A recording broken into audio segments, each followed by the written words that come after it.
ฮัลโหลฮัลโหลสบายดีเนาะสบายดีสบายดีเนาะสำหรับใครเข้ามาสบายดีบิ๊กเจ้าสบายดีเนาะสำหรับผู้ใดเข้ามาแล้วก็ให้ทักทายสบายดีกันเนาะสำหรับมื้อนี้ก็มานั่งร่วมๆกันว่าหาวิธีคิดแนวใดที่ว่าจะเฮ็ดให้ชีวิตเฮามันดีขึ้นเนาะสำหรับใครเข้ามาแล้วก็ทักทายสบายดีกันแน่เนาะสินเจ้าจิไม้เท้า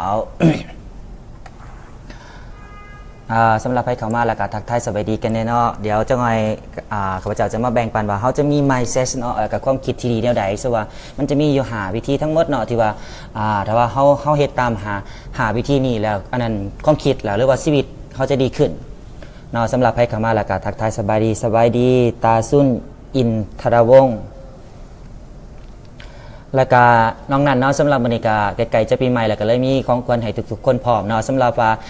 ผู้ใดแชร์ไลฟ์นี่เนาะไลฟ์การเรียนตัวนี้เนาะให้กับ1แม่นว่าไลฟ์ตัวนี้แชร์มันเพื่อให้สำหรับคนที่เฮาฮักเนาะให้มีความคิดดีๆนำกันนอกจากนั้นเนาะสำหรับไผที่ว่าแชร์แล้วเนาะข้าพเจ้าจะมีของควรให้ก็คือเอิ้นว่าเป็นซอฟต์แวร์อันนึงเนาะสำหรับไผที่ว่า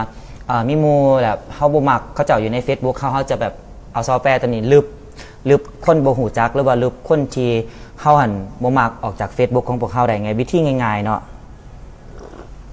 ขอบใจบัวละวอนบีบี้เนาะที่ว่าแชร์ในไลน์นี่ให้ เดี๋ยวจังหน่อย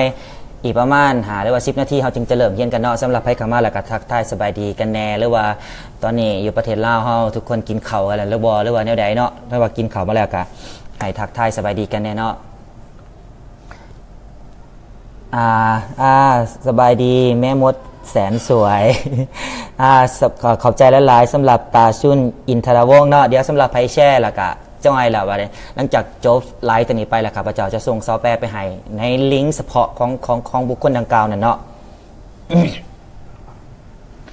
สบายดีสบายดีไอ้พุทธศักดิ์กินข้าวแล้ววะไอ้ศักดิ์เนาะอย่าลืมเนาะสำหรับผู้ใดที่แบบว่าเบิ่งอยู่ในนี่แหละแชร์ไลฟ์ตัวนี้ให้เนาะเดี๋ยวจังไงหลังจากจบไลฟ์นี่แหละสิส่งอันนั้นซอฟต์แวร์สำหรับเอิ้นว่าเฮาจะแบบบ่มักแบบคนที่แบบว่าอยู่ใน Facebook เฮานะบางทีแบบว่าเฮาอยากลึบเขาจะออกเนาะต้องไปซอกหาแต่ว่ามีซอฟต์แวร์ตัวนี้ง่ายๆเลยเพียงแต่คลิกก็ลึบคนดังกล่าวออกไปจากแบบในซอฟต์แวร์ของเฮาแบบง่ายๆเนาะสบายดีกระปีกระปองน้องสาวเนาะสบายดีบ่เนาะบ่ได้ล่มกันดนเนาะ สบายดีหนูแดงเมืองสิงห์สบายดีเจ้าสบายดีฮันนี่สแลมเม่ สบายดีไหมคะสบายดีครับ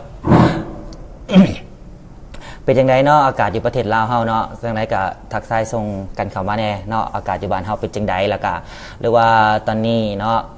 กินข้าวกันหรือว่ากำลังเฮ็ดหยังอยู่ก็ให้ทักทายส่งกันเข้ามาแน่เนาะเดี๋ยวจังหน่อยลงกันแป๊บหนึ่งจังหวะเขาจึงจะแบบมาเริ่มเรียนกันเนาะสำหรับใครที่ว่าเขามาสบายดีเอ่ยตาน้อยปักเซ่กินข้าวแล้วบ่เอ่ยตาน้อยเนาะเดี๋ยวจังหวะวันนี้เขามื้อนี้เนาะเขาจะมาเรียนข้าพเจ้าไปอ่านปึ้งหัวนึงแล้วก็มันมีอาจารย์นึงที่เขาจะมาสอนเนาะเกี่ยวกับสบายดีด็อกเตอร์คนเก่งเจ้าสบายดีเอ่ย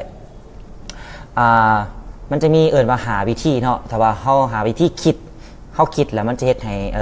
ชีวิตของเขาดีขึ้นข้าพเจ้าเชื่ออย่างแน่นอนครับว่าทุกคนเอาตัวนี้ไปปฏิบัติกัน100%เลยว่าชีวิตดีขึ้นแน่นอนเนาะถ้าว่าบ่ดีขึ้นเนาะให้มาคอมเมนต์นะฮะข้าพเจ้าขึ้นแต่ว่าต้องเอาไปปฏิบัติก็คือต้องไปแอคชั่นไปเฮ็ด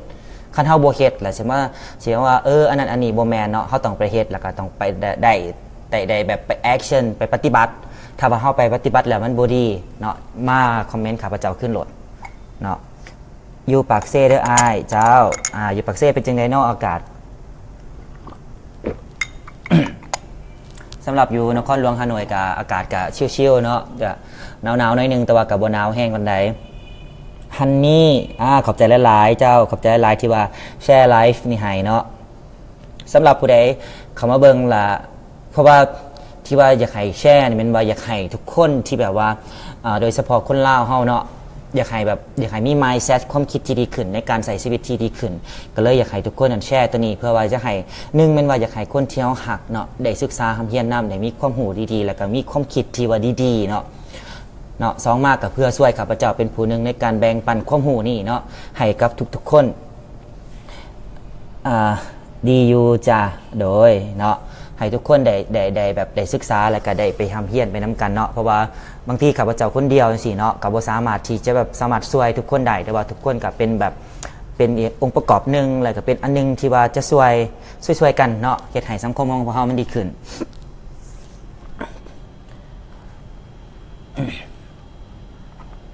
เป็นยังไงเนาะไผเข้ามาแล้วก็ทักทายสบายดีกันแน่เอาอีกประมาณ5นาทีแล้วครับ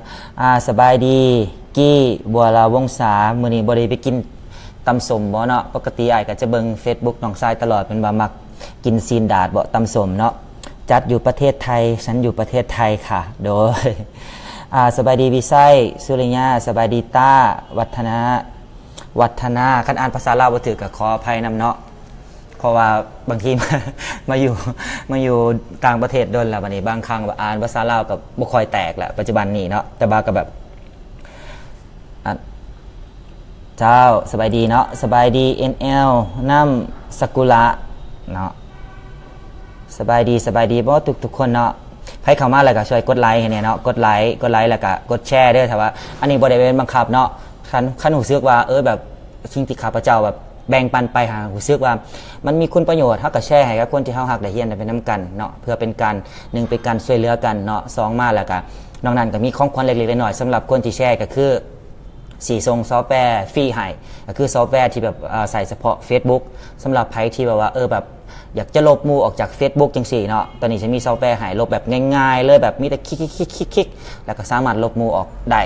ง่ายๆเนาะโดยบ่จำเป็นที่ต้องมาสอกหาเพราะมันเมื่อยเนาะสบายดีลาน่าสบายดีทุกคนเนาะให้เข้ามาแล้วก็กดไลค์ให้แน่หรือว่าทักทายสบายดีกันกินข้าวกันแล้วหรือบ่เนาะหรือว่าเป็นจังได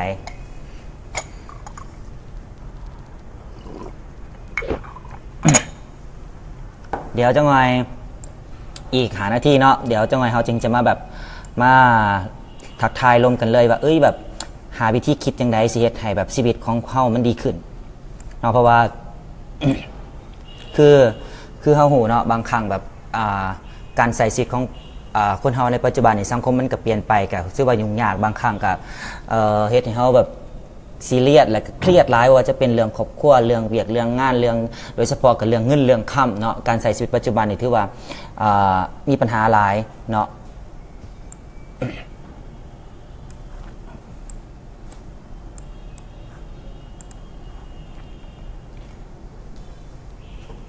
อันนี้มันจะเป็นว่า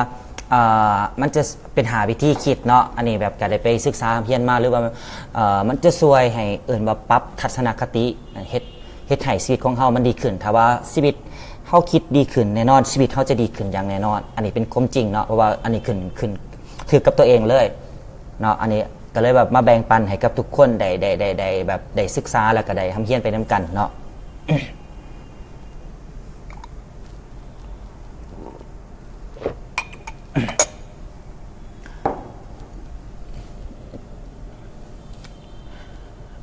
ให้เข้ามาแล้วก็ทักทายสบายดีกันแน่เนาะหรือว่ากดไลค์ให้ในเด้อให้เข้ามาแล้วกินข้าวกินน้ำกันแล้วหรือบ่เนาะหรือว่ากินข้าวกินน้ำกันแล้วเป็นจังได๋ก็กดไลค์ในเด้อขอบใจหลายๆเด้อสำหรับคนที่แบบทักทายสบายดีกันเข้ามาเนาะสบายดีเงียนเซียนสบายดีลือหงเนาะสไลด์ก็บางทีก็เป็นไอ้น้องเวียดนามของพวกเขาเองนะเนาะมีบอลสอนบอหรือมีคอร์สบอขอคิดแบบไอเว้าตอนนี้ว่ามันจะมีเนาะแต่ว่า อัศนายก็จะไปเรียนอยู่ไทยเนาะอยู่ไทยแล้วก็อยู่เวียดนามครับก็จะเรียนเป็นภาษาเวียดนามมันก็จะมีตลอดเพราะว่าปกติแล้วอยู่เวียดนี่เขาจะจัดเป็นวันเสาร์วันอาทิตย์ตลอดเนาะมันจะมีคอร์สตัวนี้เขาจะเอ่ยว่าเป็นคอร์ส NLP เนาะ NLP N มันย่อมาจาก neuron L มันมาจาก linguistic แล้วก็ P มันย่อมาจาก programming หรือว่ามันเขียนย่อมาจาก NLP เนาะสำหรับใครเบิ่งนี่เขาเข้าไปเสิร์ชเบิ่งใน Google ก็ได้เขียนตัว N แล้วก็ L ตัว P เนาะสำหรับอยู่ไทยเนาะอยู่ไทยมันจะมีโค้ชที่ข้าพเจ้าไปเรียนเป็นโค้ชวัสเป็นคนสิงคโปร์เนาะแต่ว่าเราจะมาสอนอยู่ไทยแล้วก็มาสอนอยู่เวียดนามนำเนาะส่วนอยู่เวียดนามก็จะมีโค้ชหลายๆโค้ชเนาะเป็นกูรูต่างๆเกี่ยวกับ NLP เนี่ยมาสอนยอมรับเลยว่าเรียนตัวนี้นะแหละมันปรับทัศนคติแบบโดยเฉพาะข้าพเจ้าเองมันก็ปรับทัศนคติปรับทัศนคติข้าพเจ้าหลายขึ้นเนาะ แล้วก็ มีแต่ยังละกะขั้นส่วนหลายอยู่ลาวเขาจะบ่มีเนาะเพราะว่าลาวเขาส่วนหลายบางคนอยากจะเรียนก็ต้องบินไปไทยว่าภาษาจะไกลกันแน่จังซี่หยังนะแต่ก็บ่เป็นหยังเนาะมีหยังดีๆข้าพเจ้าจะมาแบ่งปันให้มีแต่ติดตาม Facebook ของข้าพเจ้าเนาะแล้วก็แน่นอนเรียนไปนำกันเป็นภาษาลาวอีกก็เข้าใจอีกสบายเนาะ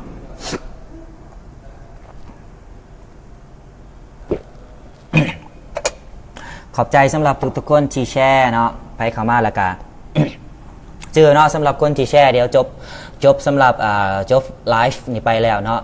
ข้าพเจ้าสิส่งลิงก์เฉพาะไปให้เนาะให้ทุกคนไปดาวน์โหลดแล้วกันมันจะมีวิดีโอคลิปต่างๆแบบเข้าไปเฮ็ดตามนั้นเลยแน่นอนแบบใส่สบายเลยเนาะโดยบ่จำเป็นต้องยุ่งยากแบบต้องไปหาหมู่แบบสิไปดีลิฟยังเขาเจ้าอีกอันนี้เนาะอันนี้เป็นการให้ซื้อๆให้ฟรีเนาะสำหรับคนที่แบบว่าอยากจะแบบว่าลบหมู่ออกจาก Facebook ต่างๆเนาะขอบใจหลายๆเด้อสำหรับใครที่แบบว่ากดไลค์ให้น้องสาวเนาะเราจะแบบน้องสาวกับปีกระป๋อ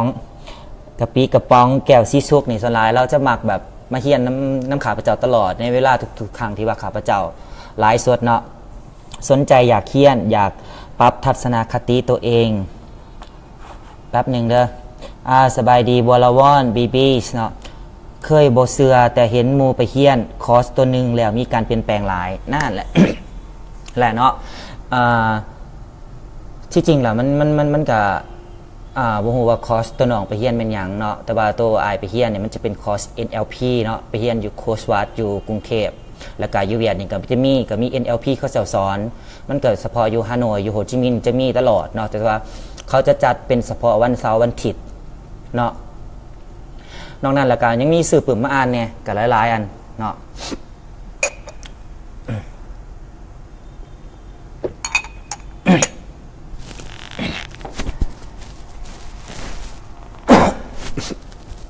แต่ว่าสำหรับมื้อนี้เนาะจะมาแชร์ให้มีแต่ว่าเอาตัวนี้ไปปรับแล้วทัศนคติเขาจะดีขึ้นอย่างแน่นอนเนาะเดี๋ยวจังหน่อยอีก3นาทีเนาะเฮามาเริ่มเรียนกันเลยเนาะ3นาทีซินจ่าวฟานวันเจียนเนาะสไลด์กับคือใน Facebook ของข้าพเจ้าเนี่ยก็จะมีแบบต่างประเทศหลายเนาะโดยเฉพาะก็จะมีแบบเพื่อนบ้านของพวกเฮาเนาะมีประเทศไทยประเทศเวียดนามแล้วก็ประเทศลาวเฮาเนาะถือว่าจะมาจอยกันทั้งหมดอยู่ในนี้เนาะไผมีหยังแล้วก็ทักทายสบายดีกันเด้อไผเข้ามาแล้วกดไลค์ให้แน่สบายดีติ๊กผู้ทวันกินข้าวแล้วว่าน้องสาวฝากแชร์ไลค์นี่ให้เด้อให้ทุกคนได้เรียนไปนํกันแน่เดี๋ยวจังไงแชร์ไลค์ตัวนี้แล้วอายสิส่งอันนั้นซอฟต์แวร์ Facebook ให้ถ้าว่าอยากจะได้เนาะ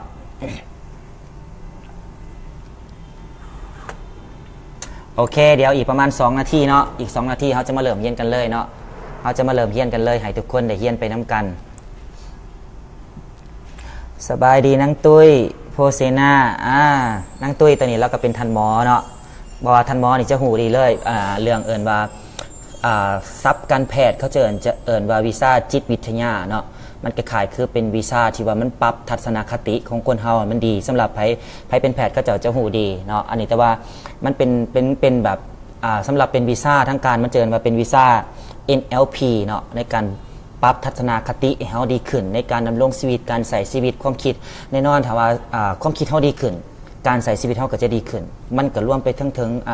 การพัวพันเฮาอยู่ในสังคมนี่ครอบครัวการเฮ็ดเวียกการเฮ็ดธุรกิจเนาะโดยเฉพาะข้าพเจ้ายกตัวอย่างเวลาที่เฮาเฮ็ดธุรกิจเนาะเวลาที่เฮาไปพบกับลูกค้าจังซี่ถ้าว่าเฮาหน้าบูดจังซี่อารมณ์เฮาบ่ดีจังซี่เนาะสรุปว่าถ้าเฮาไปพบกับลูกค้าจังซั่นลูกค้าเขาจะแฮปปี้บ่เขาอยากจะลงกับคนแบบนั้นบ่แน่นอนข้าพเจ้าว่าบ่เพราะฉะนั้นเนาะถ้าว่าเฮามีปรับทัศนคติดีเนาะยิ้มแย้มแจ่มใสอารมณ์เบิกบานม่วนซื่นใส่ชีวิตแบบมีความสุขเวลาไปพบปะหมู่คนจิตเฮาก็ดีหน้าตาเฮาก็เบิกยิ้มแย้มแจ่มใสอารมณ์ดีตลอดเนาะแน่นอนคนก็อยากจะแบบมาโอ้ร่มกับเฮาพบปะกับเฮานั่นเองแม่นบ่เนาะเอาเนาะเดี๋ยวสำหรับไผเบิ่งไลฟ์อยู่ในนี้เนาะสำหรับไผที่ว่าพร้อมเนาะพร้อมที่จะเรียนกันแล้วเนาะให้กดทั่วใจเข้ามาเลยเนาะกดทั่วใจรัวๆเข้ามาเลยแล้วเฮาจะเริ่มเรียนกันเลย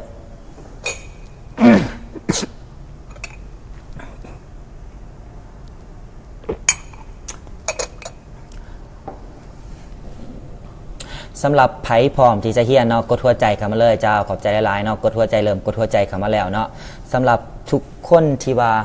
พร้อมที่จะเฮียนเนาะถ้าว่าพร้อมแล้วกดหัวใจรัวๆเข้ามาเลยกดหัวใจเข้ามาแล้ว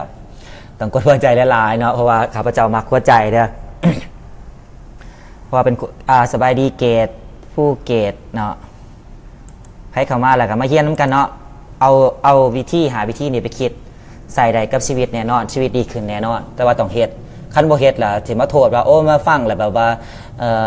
ให้สาระจังซี่บ่แม่นเนาะเฮาต้องขึ้นกับเฮานำฟังแล้วก็เอาไปเฮ็ดเอาไปปฏิบัติเจ้าขอบใจเนาะขอบใจหัวใจ ขอบใจหัวใจหลายๆเนาะสำหรับคนที่บ่มอบหัวใจให้เนาะ โอเคเนาะคันว่าทุกคนพร้อมแล้วก็มีเนี่ยเนาะมีปุ่มมีซอมีปุ่มกระปิกเอามาเลยเนาะ เกี่ยมกันละบอปุ่มกระปิกน้อยๆสิเนาะเดี๋ยวตอนนี้ข้าพเจ้าก็จะติดโตตลอดแต่ว่าเดี๋ยวจะอธิบายฟังว่าเป็นยังติดโตตลอดโอเคเนาะข้าจันเขาเริ่มกันเลยโอเคข้อหนึ่งหาวิธีเนาะหาวิธีคิดชีวิตดีเนาะสำหรับท็อปิกตัวนี้เนาะหาวิธีคิดชีวิตดีข้อหนึ่งเนาะตัวนี้เนาะเป็นว่าข้อหมายว่าหาวิธีคิดชีวิตดีนะเป็นว่าอยากให้ทุกคนนั้นปฏิบัติว่าให้เขาใส่ว่าหานาทีเนาะหานาทีอยู่ในตอนเช้าเวลาที่เขาตื่นขึ้นมาแล้วเนาะหรือว่าเวลาที่เขาจะไปเหตุการณ์ไปเหตุอย่างต่างๆเนาะเขาใส่เวลาประมาณหานาทีนี่เนาะในหาขอคิดนี่เนาะเพื่ออย่างเพราะว่าให้เขาเข้าใจว่าเวลานั้นสมองของคนเฮานะสมองของคนเฮามันจะดีที่สุดแม้นว่าก่อนที่เฮาจะนอนเนาะแล้วหลังจากที่ว่าเฮาตื่นนอนเนาะแสดงว่าเพราะฉะนั้นในนี่เนาะตัวสำหรับหาข้อคิดนี่เป็นว่าอยากให้ทุกคนหันใส่ก่อนที่ว่าสำหรับเฮาตื่นนอนขึ้นมาแล้วเนาะเพื่อยังเพราะว่าเวลานั้นสมองของคนเฮามันยังบ่ทันได้เอายังเข้าหัวสักอย่างตื่นขึ้นมาเฮาแบบเรื่องเล่าต่างๆแบบปัญหาต่างๆเฮาก็ยังบ่ทันได้เอายังเข้ามาสมองเฮาหลายเพราะฉะนั้นในช่วงนั้นว่าสมองของเฮามันจะว่าวางเป่าหลายเพราะฉะนั้นถ้าว่าเฮาเอาความคิดดีๆเข้านะสมองเฮาก็จะพบแต่สิ่งดีๆเนาะสบายดีปุ้ยกินข้าวแล้วบ่เนาะฝากแชร์ในเด้อถามว่าไลฟ์ตัวนี้มันมีคุณประโยชน์เนาะให้กับคนที่ทานหักหรือเฮียนไปนํกันสบายดีห่วงกีมวันนี้เข้าไปกันเลยเนาะสำหรับให้ข่าวล้ำลังจึงทักทายกันข่าวล้ำลังข้อนึงเข้าไปเลยข้อนึง ข้อนึงเป็นว่าเวลาที่ว่าเขาตื่นขึ้นมาเนาะแมนว่าให้เขาเขียนว่าจุดประสงค์ของเฮาอยู่ใน1 มื้อของเฮานะแมนว่าเฮาอยากจะเฮ็ดหยัง1 มื้อของเฮามี24 ชั่วโมงเนาะคันว่าเป็นไปได้เฮาแบ่งเลยว่าตอนเช้าตอนเพลนตอนแรงว่าจุดประสงค์ใน1 มื้อของเฮานะแม่นเฮาจะเฮ็ดหยังเฮาเขียนขึ้นมาก่อนเวลาเฮาตื่นขึ้นมาปุ๊บเนาะในตอนเช้าเฮาแล้วเฮาคิดในหัวเลยโอเคมื้อนี้ตัวอย่างเนาะมื้อนี้ในตอนพักเช้าขอจะใส่เวลาประมาณอยู่2 ชั่วโมงในการอ่านปุ่มหัวนี้ให้มันจบหรือตอนเพลนเนาะขอยจะไปกินข้าวกับหมู่หรือตอนแรกหลังจากนั้นเวลา 4-5 ชั่วโมงข่อยจะไปออกกำลังกายเพื่อเฮ็ดให้สุขภาพแข็งแรงเนาะนี่แม่นว่าเฮาจะต้องมีจุดหมายในชีวิตของคนเฮาแน่นอนบางคนจะว่าเป็นช็อตแล้วก็ลองแต่ว่าคันลองนี่สิเป็นแพลน1 เดือนบ่3 เดือนบ่หรือว่า6 เดือนเนาะแต่ว่าอันนี้เป็นว่าแพลนที่ว่าเฮาใส่เฉพาะใน1 มื้อของเฮาที่เฮาอยากจะเฮ็ดให้มันดีเนาะเพราะว่าใน1 มื้อของเฮาถ้าว่าเฮากระชับเฮาแคทชับเฮาเฮ็ดเฮามีจุดหมายแต่ละชั่วโมงเฮาจะเฮ็ดหยังแม่นเฮาวางแผนไว้แล้วเฮาเฮ็ดไปตามสเต็ปนั้นเนาะเพราะว่าถ้าว่าเฮามีแผนแล้วเฮาปฏิบัติไปตามนั้นตามแผนที่เฮาเฮ็ดไว้เนาะมื้อนี้เบิดมื้อนี้เบิดมื้อนี้จะฮอดมื้อใหม่มาเฮาก็เฮ็ดตามแผนมื้อใหม่ไปเลยเนาะเพราะฉะนั้นเนาะในนี้เนาะคือข้าพเจ้าก็คือกันเนาะเห็นบ่ ข้าพเจ้ามีปุ่มหัวนึงอยู่ในนี่ปุ่มหัวน้อยๆในนี่เนาะข้าพเจ้าก็เป็นคนหนึ่งที่แบบว่ากระดิจดเนาะตัวนี้จะเป็นติดโตตลอดเนาะก็คือว่าอยู่ใน1 มื้อเนาะข้าพเจ้าก็จะเขียนตื่นขึ้นมาเนาะก็จะเขียนว่าแบบเขาจะเฮ็ดหยังตัวนี้มื้อนึงเนาะเขาจะเฮ็ดหยังจังซี่ตอนเช้าตอนเพลนตอนแรงเขาจะเฮ็ดหยังถือว่าตัวนี้เขาจะติดโตไว้ตลอดเวลาเขาตื่นขึ้นมาแม่นเขาจะเขียนว่าโอเคใน1 มื้อเขาจะเฮ็ดหยังเนาะโอเคเนาะ เข้าใจกันอยู่บ่ทีว่าสำหรับข้อนึงถ้าว่าทุกคนเข้าใจแล้วเนาะให้กดเลข1มาแน่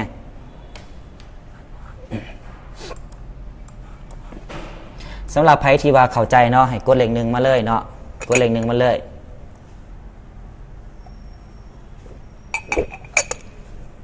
แล้วเขาจึงจะไปต่อเป็นข้อ2ไป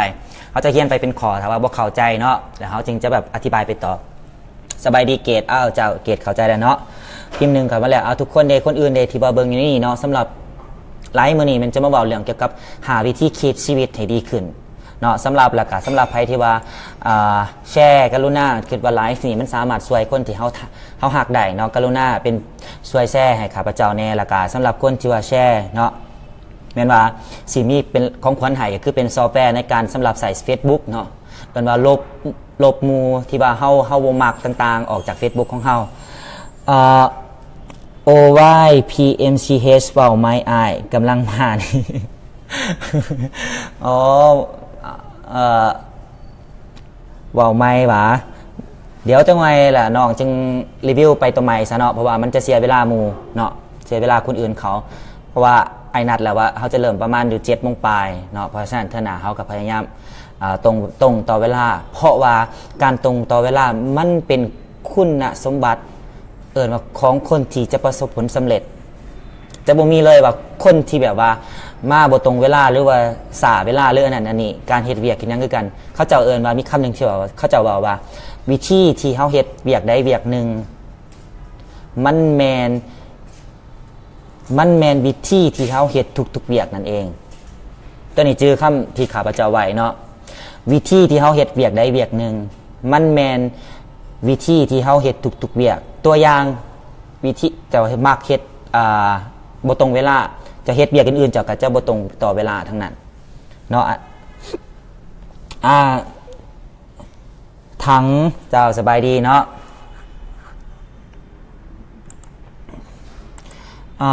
แล้วทุกขอแล้วทวนขึ้นให้มอมจัวฟังในเด้อเน็ตข้างฟังบ่ทันอายเน็ตข้างวะไปจังใดเน็ตอยู่ลาวเฮาบ่ค่อยแจ้งวะโอเคเนาะคักหลายอ้ายเจ้าขอบใจได้หลายเด้อคันว่าคักแล้วก็ช่วยแชร์ให้อ้ายนี่เด้อแล้วก็คันว่าแชร์นี่สิส่งอันนั้นซอฟต์แวร์ไปให้อันนึงเนาะสำหรับคนแชร์แล้วก็ที่ว่าให้แชร์นี่มันยังเพื่ออยากให้ทุกคนได้เฮียนไปนำกันมอบสิ่งดีๆให้กับคนที่เฮาฮักตัวอย่างคือน้องอาจจะมีพ่อมีแม่จังซี่เนาะอยู่ใน Facebook ข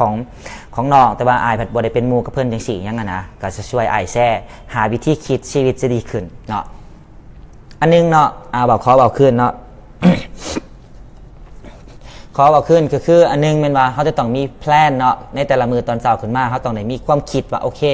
จุดหมายจุดประสงค์ในชีวิตของพวกเขาหรือว่าใน1 มื้อของเขาจะมีแพลนเฮ็ดหยังเขาอยากจะเฮ็ดหยังเขาเขียนใส่ในโน้ตบุ๊กนี่เมียคือข้าพเจ้าก็เขียนด้วยกันเนาะแต่ละมือว่าจะอยากเฮ็ดหยังเนาะเฮ็ดนั่นเฮ็ดนี่เขาเขียนไว้ในนี่เนาะโอเค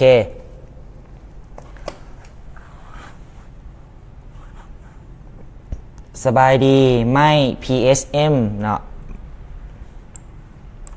โอเคเนาะสำหรับข้อนึงวันนี้เขาจะไปข้อ2กันเลยเนาะ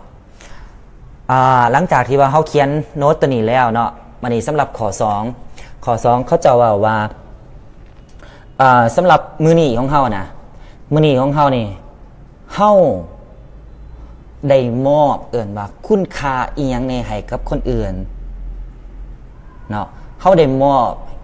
ยังเนให้กับคนอื่นความหมายนี่ว่าเขาได้ช่วยเหลือได้ช่วยเหลือหรือว่าได้เฮ็ดอีหยังเนให้กับคนอื่นเนาะสบายดีอนุสักเพิ่นนี่ก็จะมักมาเฮียนตลอดเนาะสำหรับข้อ2มันเขาเจ้าอยากว่าใน1 มื้อของเฮานะสบายดีโอเดสพอเห็นกันโดนเนาะเป็นจังได๋เนาะสบายดีบ่คันว่าเป็นจังได๋ล่ะเข้ามาก็กดไลค์นี่เนาะสำหรับไผมื้อนี้จะมาเรียนเกี่ยวกับว่าหาวิธีคิดชีวิตสิดีขึ้นเนาะสำหรับข้อ2มันจะบอกเรื่องว่า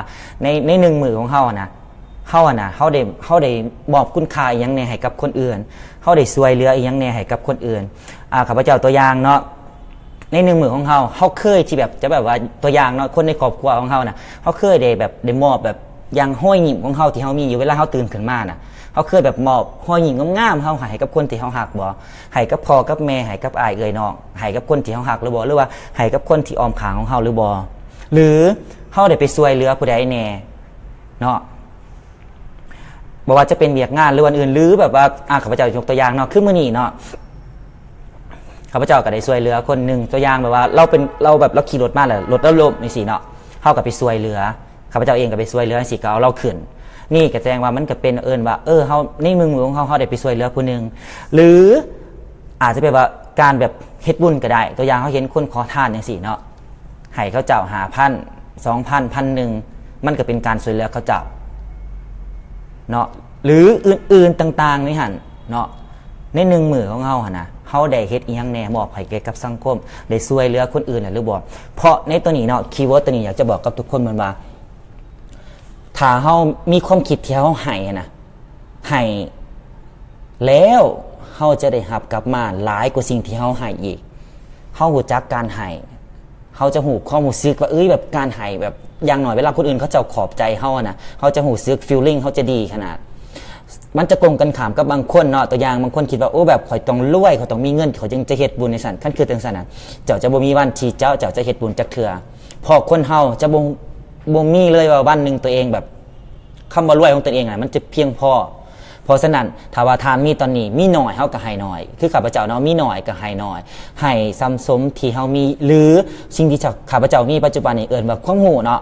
ที่ไปเรียนมาในนี้ก็มาแชร์ให้ทุกคนเรียนมาแบ่งปันความรู้ดีๆให้กับทุกคนได้เรียนไปนำกันเนาะก็ถือว่าอันนี้ก็เป็นการให้ในมือนึงที่ว่าข้าพเจ้าได้ให้ยังให้กับทุกๆคนได้ศึกษาได้ทำเรียนความรู้ไปดีๆนำกันในนี้เนาะโอเคบ่เข้าใจบ่คันว่าไผเข้าใจแล้วกด2มาเลยเนาะเพราะเขาจะไปขอใหม่สำหรับอีกที่คิดที่2มันว่าให้เขามี positive thinking ก็คือให้เขารู้จักการให้รู้จักการช่วยเหลือของคนอื่นให้จากเล็กๆน้อยๆเนาะให้จากสิ่งที่เขามีที่เขาสามารถที่จะให้คนอื่นได้เนาะโอเคเนาะสำหรับใครเข้าใจแล้วกดเลข2มาแน่เนาะกดเลข2มาแน่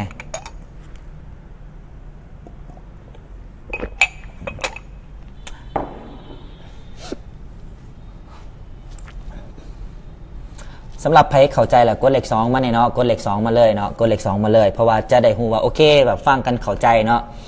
เจ้ามาแล้วเนาะสำหรับบัวละวอนบีปีเนาะกดเลข2มาแล้วสบายดีตีน้อยเนาะไซยาทอนสบายดีเนาะน้องไส้สำหรับใครเข้ามาแล้วกดไลค์แล้วก็อันนั้นมาร่วมกันเฮียนเนาะในเอิ้นว่ามีที่หาวิธีเนาะที่ว่าช่วยให้ชีวิตดีขึ้นที่ว่าให้เฮามี positive thinking เนาะบัวละวอนบีบีกด2มาแล้วเนาะคนอื่นนี่เนาะกด2เข้ามาเลยเนาะกด2เข้ามาเลยเพราะว่าถ้าว่าโอเคแบบคนที่เบิ่งในนี่เฮียนไปนำกันแล้วก็จึงจะไปขอใหม่ไปขอ3กันเนาะ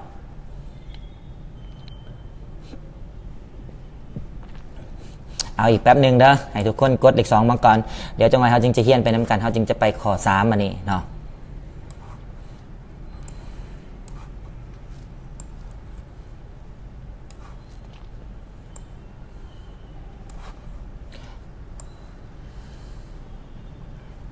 สบายดีติตี้เนาะสบายดีติตี้เนาะโอเค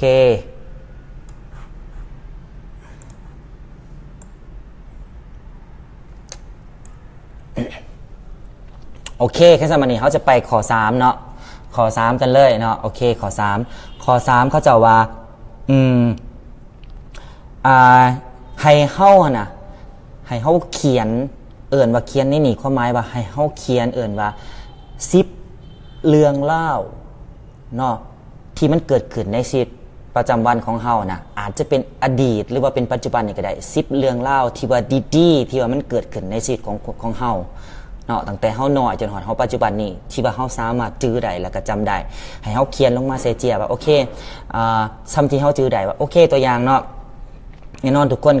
ก็ต้องมีเรื่องเล่าที่ว่าเกิดขึ้นดีๆในทั้งนั้นโมเมนต์ว่าเฮาสิเป็นคนที่ว่ามีเรื่องหายตลอดเนาะเพราะในนี่เนาะตัวอย่างเนาะทุกว่าถามเด็กหน่อยเนาะ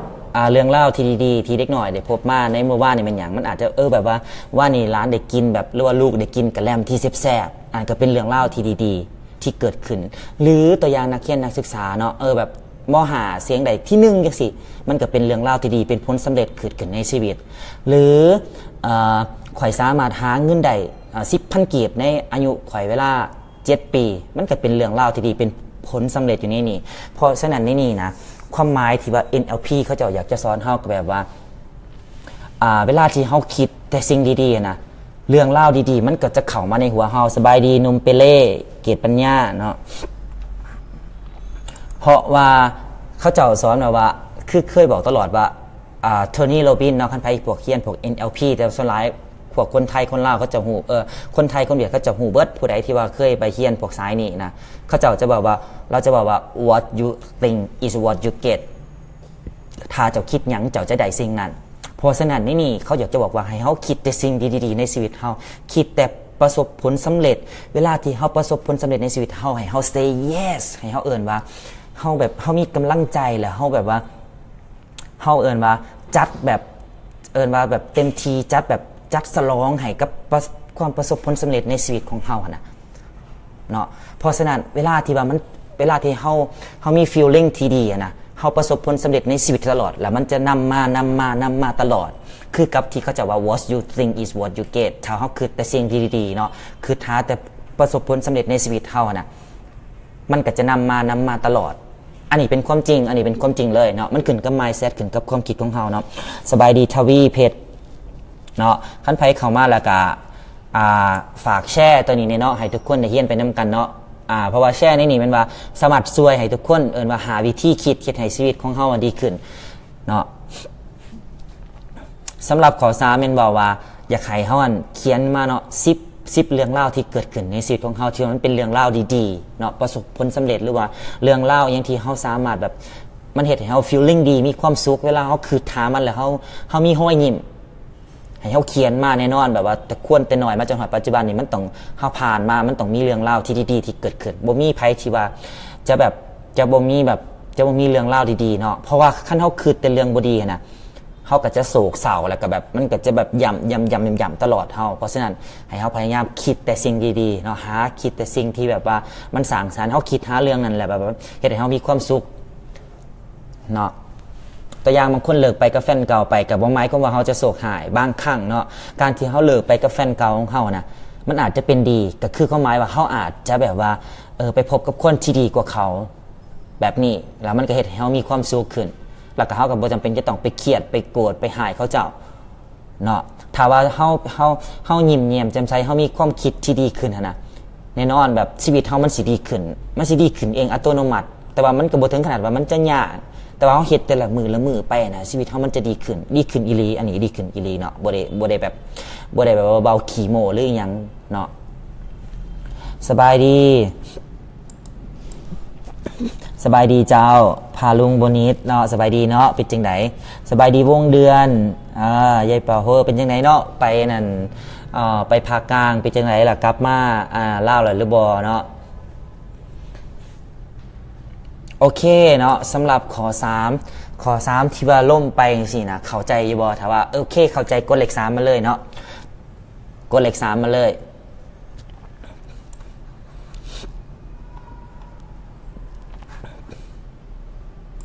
สำหรับข้อ3เนาะกดเข้ามาเลย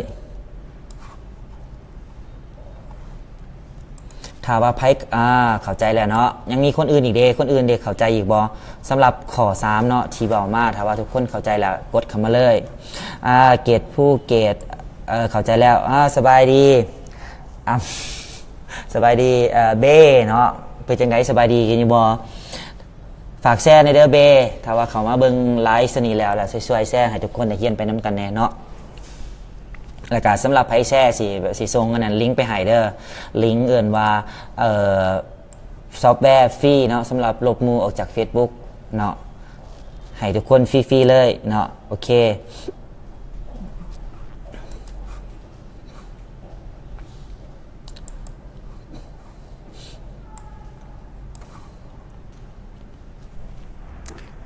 แป๊บนึงเนาะเดี๋ยวจังไง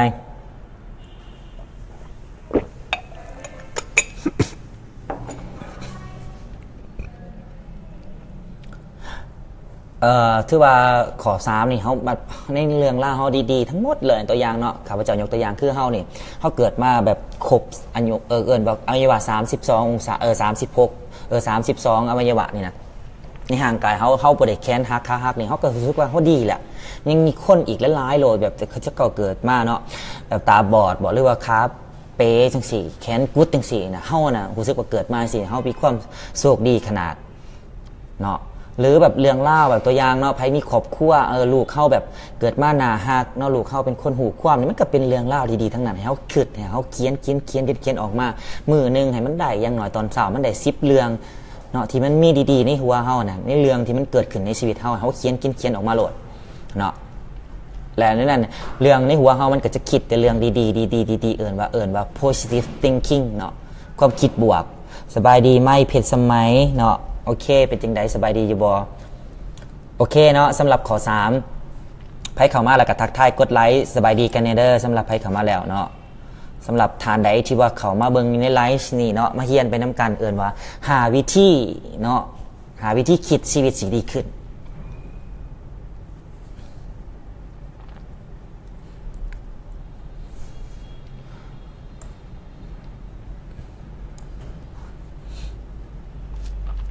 โอเควันนี้เขาจะไปขอซีกันเลยเนาะขอซีเขาจะไปเยี่ยนขอซีกันเลยเนาะสบายดีวงเจริญค่ำเจ้าสบายดีเด้อบางทีเน็ตอาจจะสาหน่อยนึงเนาะแต่ว่ากับเป็นอย่างวันนี้สำหรับขอซีก็จะว่ามันอย่างขอซีให้เฮาหูจักหูบุญคุณเนาะสำหรับบุคคลที่ว่าเขาเจ้านะได้เฮ็ดอีหยังให้แก่เฮาได้มอบสิ่งดีๆให้แก่เฮาให้เฮาฮู้จักขอบใจฮู้จักฮู้บุญคุณบุคคลดังกล่าวนั้นเนาะข้าพเจ้ายกตัวอย่างสมมุติว่าตัวอย่างเนาะสมมุติว่ารถเฮาเพ่จังซี่นะแล้วมีคนมาอยู่ซวยเฮาบักใกล้ๆนึงแต่เขาเจ้ามาอยู่ซวยเฮานะให้เฮาฮู้จักฮู้บุญคุณเขาเจ้าฮู้จักขอบใจเขาเจ้าเนาะหรือมื้อนี้เนาะอากาศตื่นขึ้นมาแล้วอากาศดีจังซี่อากาศเย็นสบายจังซี่เนาะเฮาก็ให้ฮู้จักขอบใจแบบท้องฟ้าขอบใจอากาศที่แบบว่าให้เฮาแบบมีสูตรอากาศดีๆลมดีๆอากาศเย็นๆจังซี่เนาะนอกนั้นแล้วเนาะยังมีอีกหลายๆอย่างเนาะที่ว่าตัวอย่างพ่อแม่เฮาตื่นขึ้นมาเนาะเพิ่นแบบขออภัยเนาะเพิ่นแบบเฮ็ดอาหารเช้าให้เฮากินจังซี่อย่างนั้นน่ะให้เฮาฮู้จักขอบใจฮู้จักบุญคุณเพิ่นถ้าว่านุบกราบตีนเพิ่นได้ก็ให้เฮานุบหูจักคนที่หูจักหักพ่อแม่หักครอบครัวนะชีวิตจะดีขึ้นอย่างแน่นอนเนาะนั่นมันเป็นสิ่งดีๆเนาะที่ว่ามันเกิดขึ้นในชีวิตของเฮาให้เฮาหูจักหักมันเอาไว้หรือว่าเอิ้นว่าคนที่เขาเจ้าเขามาช่วยเหลืออีหยังเฮาต่างๆเนาะให้หูจักบุญคุณเขาเจ้าเนาะตัวอย่างแบบว่าเฮาบ่มีเงินจังซี่ไปยืมเขาเจ้าจังซี่เนาะหูจักยืมแล้วก็หูจักทรงหอดย่ามทรงแล้วก็หอดมงทรงหรือว่าหอดวันเดือนปีทรงก็ต้องได้ทรงเขาเจ้าแล้วเขาอยากจะยืมเขาเจ้าย่ามใดก็ได้แล้วก็หูจักหูบุญคุณเขาเจ้าเวลาวันหนึ่งถ้าว่าเขาได้ดีเนาะเขาหาได้ดีหรือว่าประสบผลสำเร็จในชีวิตก็ให้หูว่าโอเควันหนึ่งเข้ามาจุดนี้ได้เป็นยอดเขาเจ้ายอดการช่วยเหลือเขาเจ้าให้หูจักบุญคุณของเขาเจ้าเนาะอันนั้นเป็นสำหรับเอิ่นว่าข้อ4ที่อยากจะบอกมาหั่นโอเคเนาะอันนี้เขาจะมาทวนคืนอีกปึ๊ดนึงเนาะก่อนที่ว่าเขาจะไปขอหาเอิญว่าขอสุดท้ายสำหรับเอิญว่าหาวิธีคิดอย่างไรเสียให้ชีวิตของเขาดีขึ้นโอเคเนาะสำหรับไพ่คามาแล้วก็ทักทายสบายดีกันแน่หรือเอิญว่าแชร์ไลฟ์ตัวนี้ให้แน่เนาะช่วยๆกันสำหรับให้ทุกคนได้ศึกษาและก็ได้ทำเพียรไปนำกันเนาะสบายดีสินเจ้าเมียนที่เตือยแอมกายสำหรับไพ่เข้าใจแล้วกด C มาเลยเนาะกด C เข้ามาก่อนเดี๋ยวจะงอยสิทวนขึ้นตั้งแต่ข้อ1จนฮอดข้อ4เนาะไพ่เข้าใจแล้วกด C มาก่อนโอเคไพ่เข้าใจแล้วกด C มาแน่เด้อกด C มาแน่กดเลข C เนาะเลข C มาให้ข้าพเจ้าแน่เนาะสำหรับไพ่ที่ว่าเข้าใจแล้วเป็นกดเลข C มาเลยบัวละวอนนี่เป็นนักเขียนที่ดีเนาะตั้งใจฟังแล้วก็แบบจะติดตามแล้วก็เขียนตลอดเนาะ กด C เข้ามาเลยเนาะเดี๋ยวจังหน่อยสิทวนขึ้นตั้งแต่ข้อ1ฮอดข้อ4ให้กับทุกๆคนได้ฟังขึ้นสำหรับผู้ใดที่ว่ามาซ่าเนาะ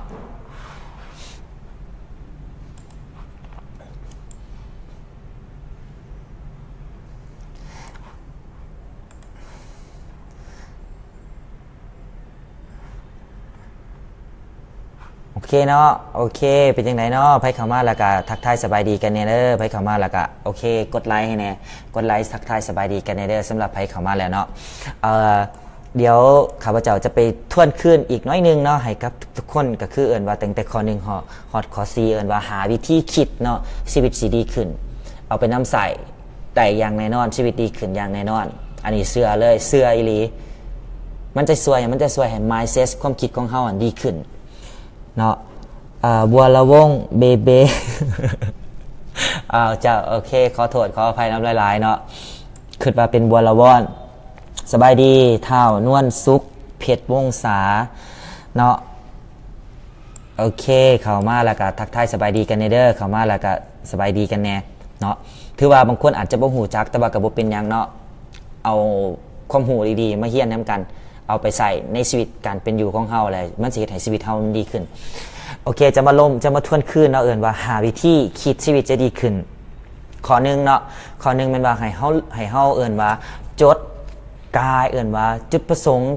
ของชีวิตเฮาในมือนึงเฮาอยากจะเฮ็ดหยังอยากจะเป็นหยังอยากจะเฮ็ดหยังใน1มือของเฮา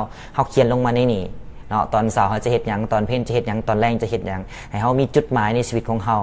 เอิ้นว่าเป็นแพลนเฉพาะมื้อนี้เนาะสำหรับข้อ1เนาะสำหรับข้อ2ในมือหนึ่งของเฮาตัวนี้นะแม่นว่าเฮานะ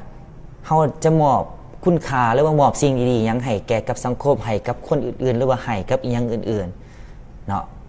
บ่จำเป็นจะต้องเป็นหยังที่ว่ามันยิ่งใหญ่อลังการก็ได้จากเริ่มจากสิ่งน้อยๆเนาะเริ่มจากรอยยิ้มที่เฮามีให้กับคนที่เฮารักให้กับครอบครัวหรือว่าให้อื่นๆเนาะหรือเนาะไปกว่านั้นเนาะอาจจะเป็นเงินทองเล็กๆน้อยๆที่เฮามีเนาะเพราะเขาเจ้าว่าเอิ้นว่า 5% เนาะถ้าว่าเป็นไปได้ 5% จากรายรับที่เฮาแบบเฮาสามารถแบบหาได้นะให้เฮารู้จักการให้เฮ็ดบุญเฮ็ดศีลกินทานหรือว่าช่วยบุคคลอื่นๆอยู่ในเงิน 5% ที่เฮามีอยู่หั่นน่ะเนาะให้เฮารู้จักช่วยแล้วก็แบ่งปันกับคนอื่นเนาะอันนั้นเป็นข้อ2เนาะสำหรับข้อ3เป็นว่าให้เฮาเขียนเอิ้นว่าในสิ่งที่เหตุการณ์หรือว่าสิ่งดีๆที่มันเกิดขึ้นดีๆในชีวิตเฮาเนาะจากอดีตจนมาฮอดปัจจุบันนี้ยังให้มันได้มือนึงตอนเช้านึงให้มันได้10เรื่องก็อย่างเฮาเคยเฮ็ดหยังประสบผลสำเร็จหยัง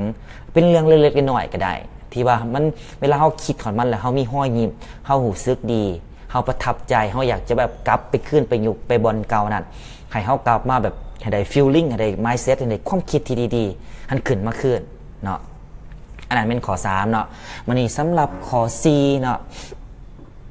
ข้อ4เขาจะบอกว่าให้เฮานะฮู้จักฮู้บุญคุณฮู้จักให้ความรักขอบใจสำหรับคนที่เคยแบบช่วยเหลือเฮาเนาะหรือว่าคนที่เคยเฮ็ดอีหยังสิ่งดีๆให้แก่เฮาตัวอย่างโดยเฉพาะพ่อกับแม่เฮาเนาะเพิ่นเป็นครูที่ว่ามีบุญคุณแต่ตื่นขึ้นมาเพิ่นแต่เลี้ยงเฮามาเข้ามาพุ่นเนาะนอกจากนั้นหมู่ครูคนหักอีหยังต่างๆเนาะหรือคือข้าพเจ้ายกตัวอย่างว่ามื้อนี้รถจักรทั้งเพศเนาะรถจักรครัวแต่มีคนมาช่วยบ่มีคนมาอยู่รถให้ฮู้จักฮู้บุญคุณขอบใจหรือแม้กระทั่งคนที่เฮาเคยไปยืมเงินครับของเขาเจ้ามาเอามาลงทุนแล้ววันนึงเฮาประสบความสำเร็จเนาะอย่าสิไปลืมบุญคุณเขาเพราะเฮามีวันนี้ได้ก็ยอดเขาเจ้าอันนั้นเอิ้นว่าสำหรับข้อ1ฮอดข้อ4เนาะเข้าใจกันอยู่บ่คันว่าไผเข้าใจแล้วให้กดหัวใจเข้ามันเลยเนาะกดหัวใจให้มาแน่สำหรับทุกคนที่ว่าเข้าใจว่ามาฮอดข้อ1ฮอดข้อ4แล้ววันนี้ยังข้อสุดท้ายเนาะยังข้อสุดท้ายเอาข้อ1ฮอดข้อ4กันว่าทุกคนเข้าใจแล้วให้กดหัวใจเข้ามาแน่เนาะ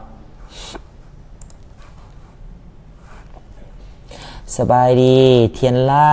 เฒ่านวลสุขสบายดีสินเจ้าเทียนล่าสำหรับไผเข้าใจแล้วกดหัวใจมาเลยเริ่มหัวใจเข้ามาแล้วเนาะกดหัวใจเข้ามาเลยสำหรับไผที่ว่าฟังอยู่แล้วรู้สึกว่าแบบเข้าใจแล้วเนาะหรือว่ารู้สึกว่าความคิดเฮามันสิดีขึ้นนะเนาะกดหัวใจเข้ามาแน่เนาะกดหัวใจเข้ามาแน่โดยเจ้าเข้าใจละลายเนาะ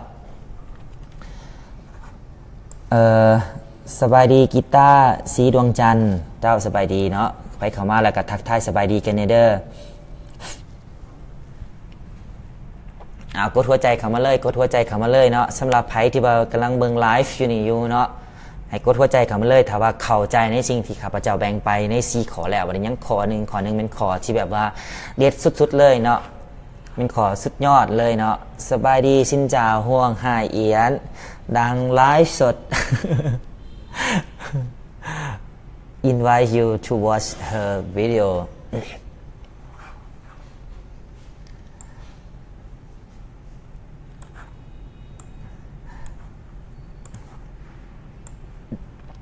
กดหัวใจเข้ามาแล้วบอกดหัวใจเข้ามาอีกในบัดนึงขอหัวใจอีกเนี่ยขอหัวใจอีกในบัดนึงขอหัวใจอีกเนี่ยเด้อขอหัวใจอีกในบัดนึง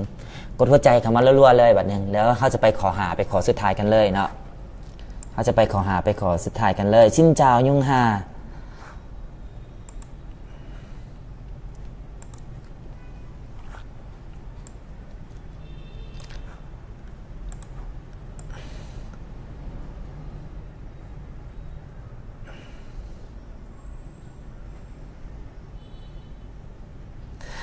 chào anh đẹp trai hai anh vâng xin chào tất cả mọi người ok เขาจะไปขอหากันเนาะขอหาเพิ่นเขาจะว่าจังไดขอหาเขาจะว่าให้เฮานะอยู่ในมือนี่เนาะในมือนี่ของเฮานะchúc buổi tối vui vẻ vâng cảm ơn rất nhiều อยู่ในมือนี่ของเฮาเนาะหรือว่าในมือนี่ในชั่วโมงนี่นะให้เฮานะกำลังมีความสุขกับอีหยังเนาะอยู่ในมือนี่ของเฮาสิ่งที่เฮามีความสุขนะมันเป็นหยังให้เฮาคิดเนาะตัวอย่างเนาะคือตอนนี้เฮากำลังฟังเพลงอยู่เนาะเฮาก็มีความสุขเฮาก็ยิ้มมีความสุขเนาะหรือสบายดีอาร์ตี้น้องทรายเป็นจังไดเนาะสบายดีมีธุรกิจการขายยาเป็นจังไดเนาะสบายดีอยู่บ่ร่ำรวยกันอยู่บ่เนาะถ้าว่าร่ำรวยแล้วก็อีหยังก็ฝากข่าวถามข่าวกันมาหาในเด้อเนาะข้อหมายว่าขอหาก็จะว่าให้เฮาคิดในปัจจุบันนี่นะในวินาทีนี้ชั่วโมงนี้ที่เฮาอยู่นะเฮามีความสุขกับอีหยังตัวอย่างคือข้าพเจ้าเนาะนี่ก็กำลังมีความสุขกับการที่ว่าไลฟ์ยิ้มแย้มแจ่มใสได้มาโอรมกับทุกคนได้มาแบ่งปันกับทุกคนมันก็เป็นความสุขข้าพเจ้าก็ยิ้มนี่ก็เป็นความสุขที่กำลังมีอยู่หรือบางคนกำลังฟังเพลงอยู่ก็เอิ้นว่าเป็นความสุขของเขาเจ้าเนาะ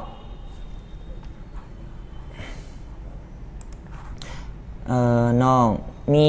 เนื้อความสุขทุกอย่างโดยสบายดีอ้ายเจ้าสบายดีเนาะสำหรับข้อหาแม่นว่าให้เฮาคิดหาอย่างที่ว่าเฮากำลังเอิ้นว่ามีความสุขอยู่ในนี่คือก็จะบอกว่าเนาะชีวิตคือความคิดของคนเฮานะมันจะเป็นคือเส้นจังซี่เนาะอยู่ทั้งเทิงมันจะเป็นความสุขอยู่ทั้งลมมันจะเป็นความทุกข์เพราะฉะนั้นถ้าว่าเฮาอยากจะสุขก็ต้องคิดมันหลายๆพยายามคิดหาแต่สิ่งดีๆในชีวิตของคนเฮาแล้วความคิดเฮาจะดีขึ้นแต่ตรงกันข้ามถ้าว่าเฮาคิดเรื่องแนวบ่ดีนะชีวิตเฮาก็จะตกต่ำมาตลอดตกต่ำมาตลอดเนาะพ่อเขาจะว่าคือเคยบอกตลอดว่า what you think is what you get เฮาคิดหยังเฮาจะได้สิ่งนั้นตัวอย่างโอเคอยากจะได้รถเนาะคิดนอนฝันคิดตลอดอยากจะได้รถเนาะมาฟังอายเอามานำใส่กับธุรกิจของน้องไปได้ดีโดยดีใจน้ำหลายๆเด้อมื้อหน้าก็มีหยังดีๆก็มาแชร์ให้อายฟังไปนำแน่พอสิได้เฮ็ดธุรกิจไปนำ เพราะว่าเอาเรื่องเฮ็ดธุรกิจนี่เนาะคือคนลาวเฮานี่ความคิดคนลาวเฮานี่ยังแบบอาจจะเป็นแบบตามที่คิดเนาะก็จะมีหลายๆบริษัทที่หรือว่าหลายๆธุรกิจที่ก็เจาะกับไปแต่ตามคิดเห็นส่วนหลายน่ะยังมีความคิดแบบเฮ็ดแบบปฐมประธานเฮ็ดตามมีตามเกิดจังซี่อย่างนั้นนะแต่ว่าคือประเทศเวียดนามประเทศไทยนี่เขาจะเอาแบบ IT นะเอาเอิ้นว่า automation system นะ ที่ว่ามันเป็นระบบแล้วนะมันรันเป็นออโตเมชันซิสเต็มนะมาใส่ในธุรกิจแบบง่ายเลยแบบว่าบ่จำเป็นจะต้องแบบปวดหัวกับการต้องมาแบบมาบริหารบุคลากรในองค์กรของตนเองอย่างสิอย่างนั้นนะเพราะว่าบางครั้งการบริหารนี่มันก็เฮ็ดให้เฮาปวดหัวเนาะเวลาพนักงานเฮาจังซี่เจ็บเป็นบ่ออกลูกออกเต้าบ่สบายจังซี่หรือว่าออกจากการไปสิ3-4 5คนใหม่มาน่ะมันยากเนาะมันบ่ได้ง่ายสบายดีสิประจันอินคอร์ทวงเนาะสบายดีหลายๆเนาะเข้ามาแล้วก็กดไลค์ฝากสำหรับอันนี้สำหรับให้เบิ่งนี่เนาะฝากแชร์ในเด้อสำหรับแชร์ในนี่มันว่าอยากให้ทุกคนได้เฮียนไปน้ำกันเนาะมอบสิ่งดีๆให้แกไปน้ำกันสำหรับเฮียนเนาะโอเคสำหรับบอกมาในหันก็จะเป็น5ข้อทั้งหมดเนาะที่แบบว่า5วิธีคิดชีวิตจะดีขึ้นในความหมายนี่มันว่าอยากจะบอกว่าให้เฮามี mindset ความคิดที่ดีให้ในหัวของเฮานะเอาแต่เรื่องดีๆเข้าหัวเฮาเนาะกันแน่นอนบางคนก็เว้ามาแบบจะเว้านี่มันก็เป็นทฤษฎีเฮ็ดง่ายเว้าง่ายแต่ว่าเฮ็ดที่จริงน่ะมันก็เฮ็ดยากแน่นอนเนาะในสังคมเฮาหรือว่าทุกสิ่งทุกอย่างมันก็บ่มีหยังที่ว่าจะได้มาง่ายๆมันก็ลำบากเบิดมันก็ต้องได้พยายามคือนี่เนาะเขาเจ้าเฮ็ดงานวิจัยออกมาว่าเฮาเฮ็ดเป็นประจำวันนะใน21วันเนาะ21วันอย่างน้อยเป็น21วันเนาะแล้วคันว่าบางคนเป็นสูงสุดเป็นอย่างสูงสุดเป็น60วันเนาะใน21วันอย่างน้อยมันต่ำสุดให้เฮาเฮ็ดเป็นพฤติกรรมเฮาตลอดจนอย่างตื่นขึ้นมาเฮาคิดแต่สิ่งดีๆนะแล้วใน21วันในชีวิตเฮานะจะรู้สึกว่าสิ่งดังกล่าวมันคล้ายๆคือกับว่ามันเป็นกิจประจำวันเฮาที่เฮาจะต้องได้เฮ็ดคล้ายๆคือตื่นขึ้นมาอยากกินน้ำอยากกินข้าวจังซี่ฮอดโมงก็อยากกินข้าวเนาะถ้าว่าเฮาเฮ็ดตลอดพฤติกรรมตลอดของเฮาคิดแต่สิ่งดีๆนะอย่างน้อยเนาะฟังตัวนี้ไปแล้วให้เฮาไปเริ่มเฮ็ด21วันเด้อ21วันเป็นอย่างน้อยสุดแต่ว่าขั้นสูงสุดอย่างน้อยต้องเป็น60วันเนาะเฮ็ดไปแล้วถ้าว่าโอเคผลลัพธ์ออกมาบ่ดีเนาะคอมเมนต์มาหาข้าพเจ้าโหลดมาต่อว่าข้าพเจ้าโหลดว่าเป็นยังแบบว่ามาฟังอ้ายเว้าแล้วคือจังซั่นจังซี่บัดเฮาไปเฮ็ดแล้วบ่ดีจังซี่เนาะคอมเมนต์เข้ามาเลยเนาะแต่ว่าต้องได้ไปเฮ็ดก่อนคือบอกอย่างน้อยเป็น21วันเนาะอยู่ใน5ข้อลองคิดเบิ่ง25ข้อมื้อนึงตัวอย่างเขียน10เรื่องราวเนาะ21วันมันเป็น 2-300 เรื่องแหละเนาะเฮาเขียนตลอดในเรื่องราวดีๆของเฮาในชีวิตของคนเฮาโอเคเนาะกะสิไลฟ์กันเพียงเท่านี้เนาะกะสิบ่มีหยังอะไรเพราะว่ามีโอกาสหน้าแล้วก็จังสิไปมีหัวข้อดีๆหยังต่างๆกะสิมาไลฟ์ให้ใหม่เนาะโอเคเข้าใจกันอยู่บ่ที่ว่าเว้ามาอยู่ในนี่เนาะก็คิดว่าก็คิดว่าใน5ข้อนี้ถ้าว่าทุกคนเอาไปใส่เฮ็ดดีๆก็คิดว่าชีวิตเฮามันสิดีขึ้นความคิดเฮามันสิดีขึ้นเนาะกะสิจบไปเท่านี้เนาะว่ากะสิมาเว้ากันสั้นๆง่ายๆเลยเนาะก็หวังว่าจะได้เจอกันใหม่ในโอกาสหน้าพบกันใหม่สำหรับมื้อนี้ก็ขอไว้ใส่ให้พรทุกคนจงประสบผลสำเร็จในหน้าที่ทุกๆเวียกงานเนาะคือแต่สิ่งดีๆและชีวิตเฮาสิดีขึ้นพบกันใหม่บ๊ายบายสวัสดีเด้อ